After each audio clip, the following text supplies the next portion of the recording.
creation myths, journals, sermons, poems, documents. Welcome back to the present, time travelers. This is our final week of Unit 1, and it's time for a little trip down memory lane to review each of the periods we've studied. We visited the pre-colonial period, then colonialism in Plymouth Colony. After that, we stopped in the Massachusetts Bay Colony to learn about Puritanism. And then we experienced the Age of Enlightenment. For our final stop, we witnessed the birth of a country with early nationalism. This week, after a brief review of the text you've read, you will be prompted to write an argumentative essay, and you'll have some choices to make before you start writing. In this video, we'll discuss your argumentative essay assignment, figure out how to narrow your focus and write a strong central claim, and we'll discuss building an argument with evidence and reasoning. We'll also cover the do's and don'ts of academic writing and MLA format. Okay, you've done a lot of reading during your travels. At this point, let's get ready to write.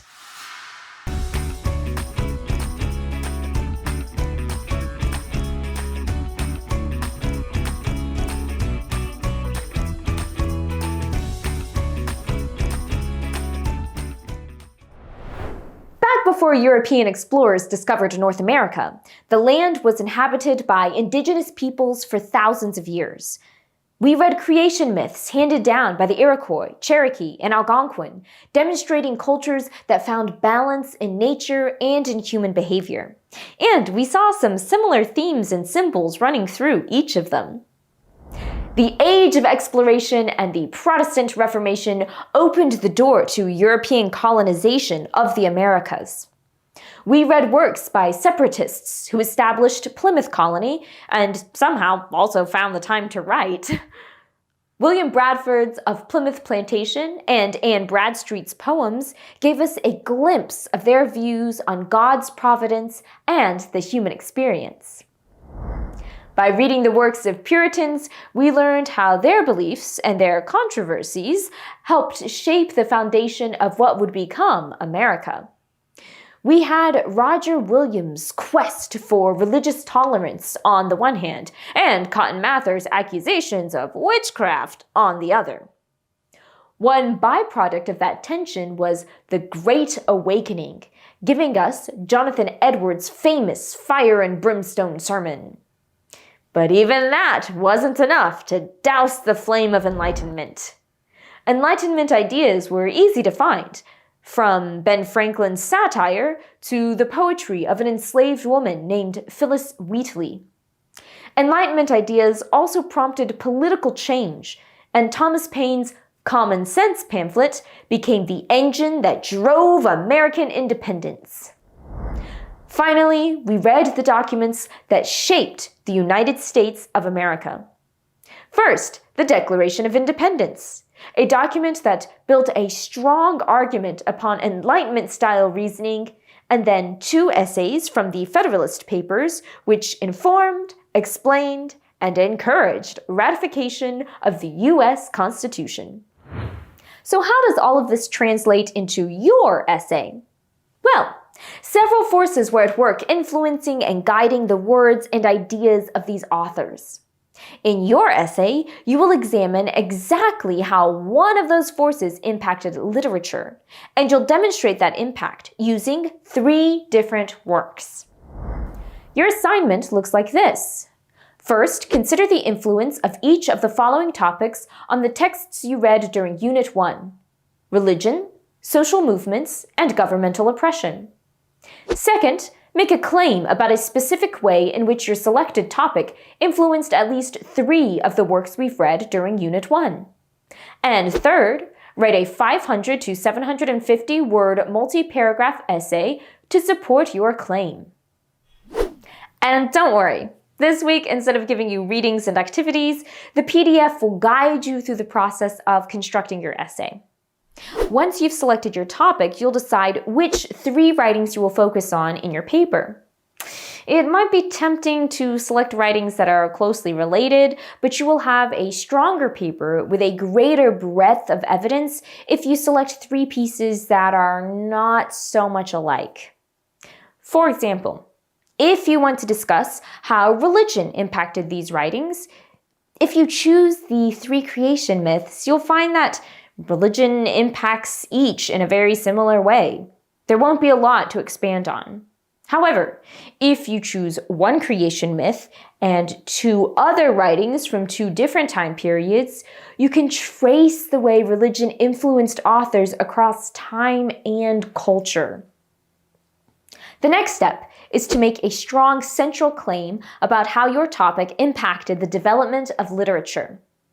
That central claim will become your thesis statement. And to make a strong thesis statement, you want that claim to be focused and specific. For example, if you select governmental oppression as your topic, you don't want to just state that governmental oppression had a big influence on the development of literature. This doesn't say much. What kind of influence did it have? What type of literature are we talking about? A stronger thesis statement would be, governmental oppression served as a catalyst for the changes demanded by colonial authors. Now throughout your paper, you have a narrow focus, which is good. With each of the 3 works you will use in your argument, you will focus on the way governmental oppression ignited a call for change. Let's think about ways religion impacted the development of literature.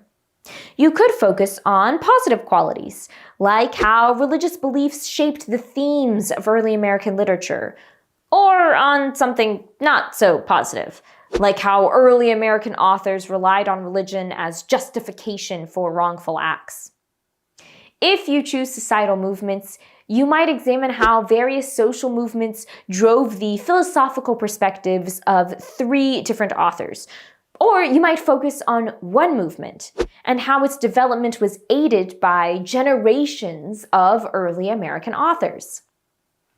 The key is to make a very specific claim, and then your paper will have a nice narrow focus. After that, you'll plan the rest of your essay so that it proves your claim to be true. Then it's time to write. But before you write, let's talk about structure. The thesis statement will become part of your introductory paragraph. You will construct 2 to 4 body paragraphs, and each one will present a different argument to support your thesis statement. The number of body paragraphs you write depends on how you choose to organize your argument. Each body paragraph will make its own claim to support the thesis statement, and then you'll provide evidence and reasoning as proof for that claim. Within your evidence, you can refer to texts, paraphrase texts, or directly quote from texts. Varying the ways in which you supply your evidence will help broaden your support and will make your writing more interesting. Of course, you won't just state the evidence and leave your reader to make the connections. You will provide clear reasoning to explain how that evidence supports the claim. Your essay will close with a concluding paragraph that reviews your main points and restates the thesis statement, which you have handily proven to be true throughout the body of your paper. Don't worry if you find that these steps become very fluid. Many writers like to compose their body paragraphs before writing their introduction. And most writers find that they will keep returning to planning and organizing while they're in the midst of writing. However, there are some do's and don'ts you'll need to be aware of.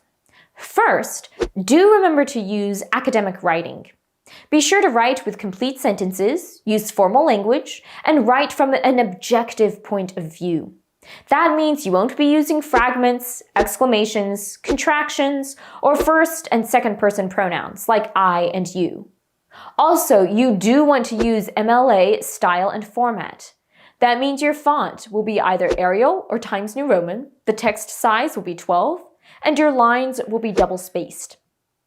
Following direct quotes, you'll add in-text citations, in parentheses, with the period following the citation if it occurs at the end of a sentence.